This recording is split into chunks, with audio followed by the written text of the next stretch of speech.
Shalom, selamat pagi anak-anak semuanya. Bagaimana kabarnya? Mudah-mudahan semua dalam keadaan sehat ya anak-anak. Hari ini kita akan melanjutkan pelajaran kita pada pelajaran yang ketujuh dalam ruang pendidikan kelas agama Kristen jarak jauh. Dan pada pelajaran yang ketujuh ini kita akan berbicara tentang pengampunan Allah. Anak-anak, Bapak berterima kasih karena pada pelajaran yang lalu, yakni Bapak memberikan kalian tugas untuk menyanyikan "Ya Yesus sayang", kalian telah selesaikan dengan baik. Hanya ada satu anak yang belum menyelesaikannya dan Bapak sudah sampaikan. Anak-anak sekalian, kita akan melanjutkan pelajaran kita, tetapi terlebih dahulu mari kita berdoa. Bapa dalam surga, kami berterima kasih dan bersyukur atas kebaikan Tuhan dalam hidup kami. Hari ini Tuhan, kami akan melanjutkan pelajaran kami, anak-anak kelas 5. Tuhan berkati kami, supaya kami boleh mengerti dengan baik segala pelajaran kami. Dalam nama Yesus kami berdoa. Amin. Anak-anak sekalian, pada pelajaran yang ketujuh ini, yakni pelajaran tentang pengampunan Allah, ya, ada beberapa bahan Alkitab yang harus kita pelajari, yakni dari Yunus 1 ayat 1 sampai pasal 1 sampai 4. Terus kemudian Mazmur 103 pasal yang ke-8 sampai 14 dan juga Matius 18 ayat 21 sampai 22 dan juga dari Efesus pasal 4 ayat 32. Anak-anak perlu dipahami dengan baik bahwa dalam pembelajaran kali ini kita memiliki ayat-ayat Alkitab sebagai referensi yang cukup banyak yang harus kita mengerti dengan baik. Tetapi ada beberapa pertanyaan penting yang harus kita jawab untuk kita boleh mengerti pelajaran kita. Yang pertama, ya, menurutmu apa yang dimaksud dengan mengampuni? Tentu ini bukan sesuatu yang asing untuk anak-anak semuanya, kata mengampuni. Yang kedua, pernahkah kamu disakiti atau dikecewakan oleh temanmu atau oleh seseorang? Ceritakanlah pengalaman dan perasaan yang kamu rasakan saat itu. Yang ketiga, apakah kamu masih mengingat kesalahan atau perbuatan teman yang menyakiti itu? Terus yang keempat, mengapa Allah mau berbaik hati mengampuni dosa manusia? Anak-anak sekalian perlu diperhatikan dengan baik bahwa untuk menjawab soal nomor 1, menurutmu apa yang dimaksud dengan mengampuni?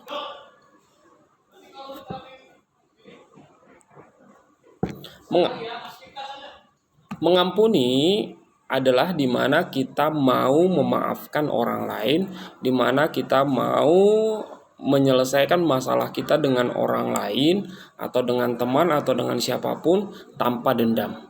Mengampuni adalah ketika kita mampu memaafkan orang lain, memaafkan teman tanpa menyimpan dendam sedikit pun. Itulah ciri-ciri mengampuni dan seperti itulah mengampuni. Selanjutnya, anak-anak sekalian, kalau kita berbicara tentang mengampuni, perlu diperhatikan dengan baik.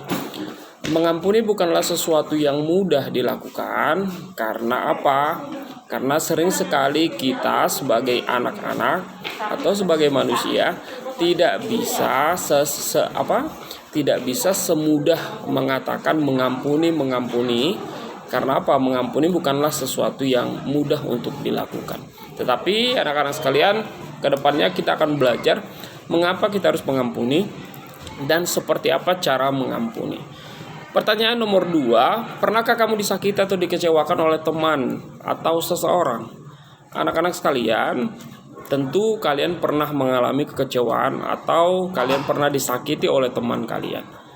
Dan ceritakanlah pengalamanmu. Mungkin tiap-tiap kita berbagai macam pengalaman. Pengalaman Bapak dan pengalaman kalian mungkin berbeda, ya. Pengalamannya teman kalian mungkin berbeda dengan kalian. Oke? Ini Bapak sedang mengajar di sekolah, ya. Ini sedang mengajar di sekolah dan ini anak-anak sedang mau masuk sekolah.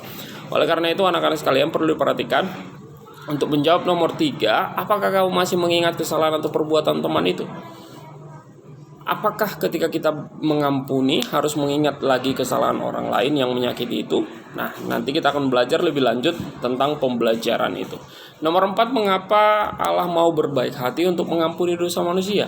Inilah yang harus kita pelajari menjadi alasan kita nanti untuk bisa mengampuni sesama atau memaafkan orang lain. Dan dalam cerita yang berada di Alkitab, yang kita boleh dapati di dalam Alkitab, ada sebuah cerita dari kisah Yunus. Bapak akan menceritakan. Ada sebuah kisah tentang Nabi Yunus. Suatu ketika Allah bersabda, Allah memberikan perintah kepada Nabi Yunus untuk pergi, ya, untuk pergi ke Niniwe. Untuk apa? Untuk memberitakan berita keselamatan kepada bangsa ataupun kepada orang Niniwe. Tetapi Yunus berpikir, karena orang Niniwe itu sangat keras kepala, melakukan begitu banyak dosa, dan menurut Yunus mereka tidak layak untuk diampuni oleh Allah karena mereka melakukan segala kejahatan, bahkan melanggar segala perintah-perintah Allah. Sehingga Yunus berpikir, ngapain saya pergi ke Niniwe? Biarlah mereka itu dihukum oleh Allah. Dan pada masa itu, ya, kota Niniwe itu adalah kota yang sangat besar. Penduduk Niniwe itulah orang-orang yang jahat, dan Allah melihat kejahatan mereka. Lalu Allah berfirman, ya, melalui Nabi Yunus itu tadi, untuk menyampaikan berita keselamatan kepada mereka.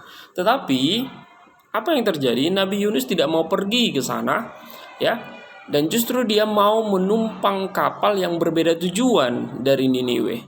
Sehingga dia masuk ke sebuah kapal yang menuju ke Tarsis.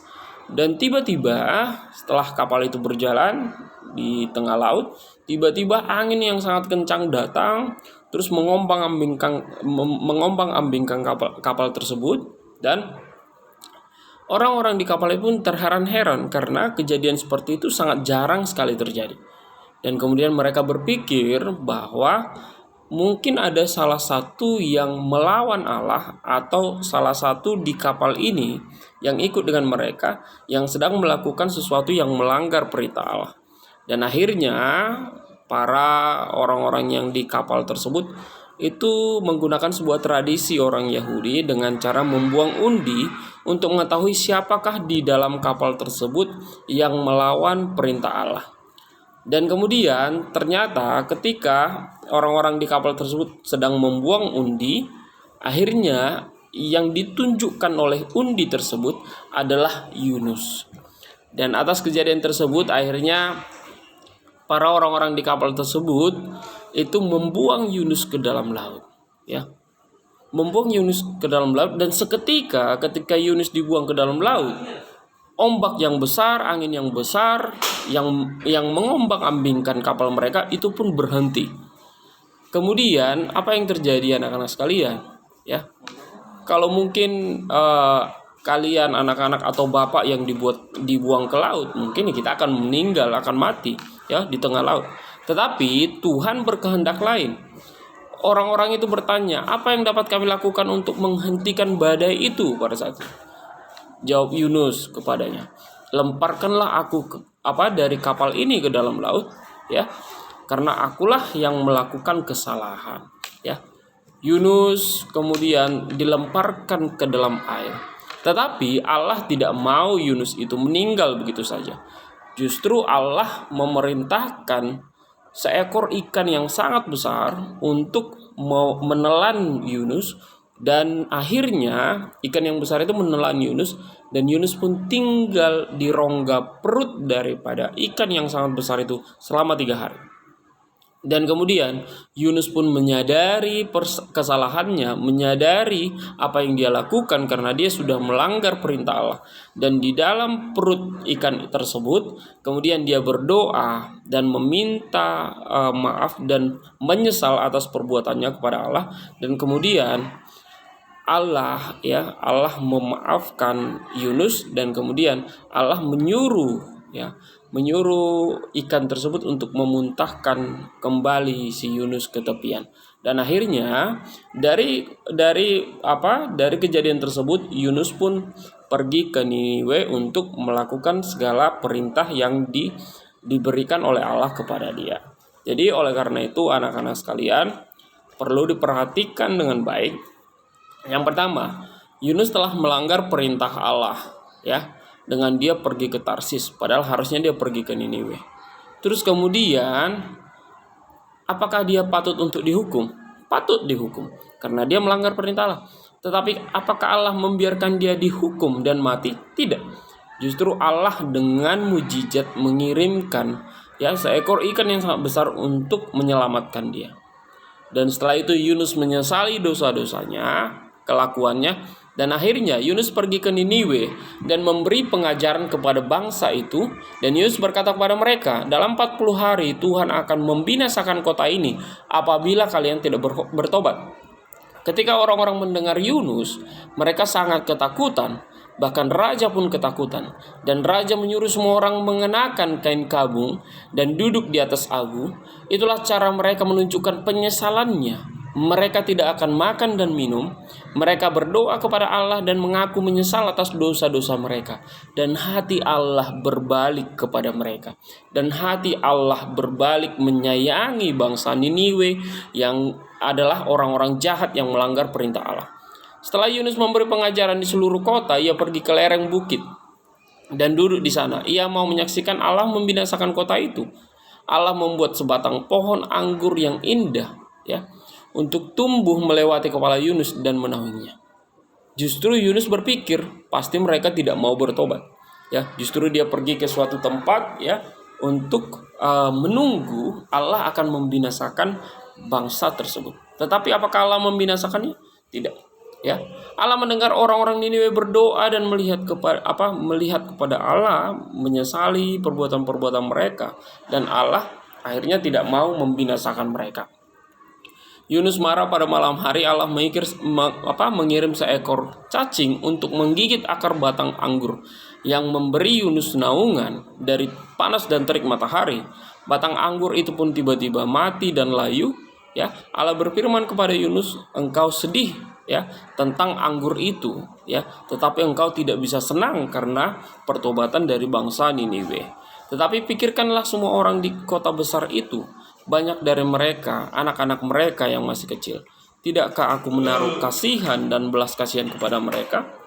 Kemudian Allah berkata, demikianlah Allah menunjukkan pengampunan kepada penduduk Niniwe ketika mereka menyesali dosa-dosa mereka. Anak-anak sekalian, perlu diperhatikan dengan baik bahwa dalam pembelajaran kita tentang pengampunan Allah ini harus dimaknai sangat dalam. Allah mengampuni orang-orang yang berdosa, yang melanggar perintahnya. Itu mengampuninya dengan kasih, tidak dendam, tidak mengingat-ingat kesalahannya. Demikianlah pelajaran pertama kita dalam pengantar pembelajaran tentang pengampunan Allah yang diambil dari kisah Yunus pasal 1 sampai pasal yang keempat. Apa yang bisa kita pelajari anak-anak dari kisah Yunus ini? Artinya yang pertama, kita semuanya adalah orang-orang yang berdosa. Kita dilahirkan adalah orang-orang yang berdosa, Kita dilahirkan di tengah-tengah dunia yang berdosa. Sehingga beberapa ayat Alkitab mengatakan dalam kitab Roma bahwa kita itu adalah orang-orang yang berdosa sejak kita lahir. Karena apa? Karena orang tua kita, nenek moyang kita, karena manusia pertama Adam dan Hawa itu telah melanggar perintah Allah dan menjadi orang yang berdosa. Kemudian apa yang akan kita pelajari selanjutnya? Bahwa kita semuanya anak-anak bukanlah orang-orang yang benar, bukanlah anak-anak yang benar. Bapak juga bukanlah orang yang benar. Bapak bisa melakukan kesalahan, bisa. Bapak bisa melakukan hal yang tidak baik, melanggar perintah Tuhan, bisa. Kalian juga bisa. Maka dengan demikian Bapak meminta kepada kita semuanya, tentunya kita bisa mengetahui mana perbuatan yang baik, mana perbuatan yang tidak baik yang kita lakukan. Kalau Bapak menyuruh kalian untuk membuat daftar perbuatan-perbuatan yang baik dan yang tidak baik, tentu kalian bisa melakukannya. Terus selanjutnya, kalian boleh melihat mana yang lebih banyak kalian lakukan, perbuatan yang baik atau perbuatan yang tidak baik. Tentu mungkin lebih banyak melakukan perbuatan yang tidak baik. Kalau demikian, kapan kita bisa selesai berdosa? Kapan kita selesai melakukan kesalahan? Ya mungkin seumur hidup kita akan sering melakukan kesalahan. Terus bagaimana caranya supaya kita terlepas dari dosa dan kesalahan-kesalahan? Apakah memang manusia itu bisa terlepas dari dosa? Nah, dalam pelajaran selanjutnya kita akan mempelajari seperti apa Allah mengampuni dan menyelesaikan dosa-dosa kita. Ya, dan Bapak akan menjelaskan pada pelajaran selanjutnya apa itu dosa, apa itu kesalahan. Ya, selanjutnya anak-anak, apa lagi yang harus kita pelajari dari kisah Yunus tadi? Ya, kita belajar bahwa Allah mengampuni setiap orang yang menyesali perbuatannya, mengampuni setiap orang yang mau melakukan kembali perintah Allah. Dan Allah tidak akan menghukum seseorang dengan dendam. Tapi ketika dia sadar mau berbalik dan juga mau menyesali dosa-dosanya, pasti Allah berbelas kasihan, karena Allah itu adalah kasih. Dan pada pelajaran-pelajaran selanjutnya kita akan belajar tentang begitu banyak ayat-ayat di dalam Alkitab yang berbicara tentang kasih Allah kepada manusia. Jadi oleh karena itu anak-anak, apa yang menjadi tugas kita hari ini? Ya, tugas kita hari ini adalah Bapak meminta untuk menuliskan, ya. Bapak minta kalian untuk menuliskan 10 perbuatan yang baik, ya. 10 perbuatan yang baik. Terus yang kedua, ya, 10 perbuatan yang tidak baik yang sering kalian lakukan, ya. 10 perbuatan baik dan juga 10 perbuatan yang tidak baik yang sering kalian lakukan. Itu tugasnya. Tugas yang kedua ialah Bapak meminta kalian untuk mengerjakan yakni mencari 3 ayat Alkitab, ya. Mencari 3 ayat Alkitab yang berbicara tentang pengampunan Allah. Oke? Menuliskan 10 perbuatan yang baik dan 10 perbuatan yang tidak baik yang sering kita lakukan setiap hari. Yang kedua, tugas kita ialah mencari 3 ayat Alkitab yang berkaitan dengan pengampunan Allah. Oke anak-anak sekalian, sampai di sini pembelajaran kita, ya. Bapak membuat pembelajaran sembari Bapak itu sedang piket. Jadi ini sedang di depan ini. Ya. Oke, anak-anak semuanya, sampai di sini pembelajaran kita. Terus memberkati kita semuanya. Shalom, shalom, shalom.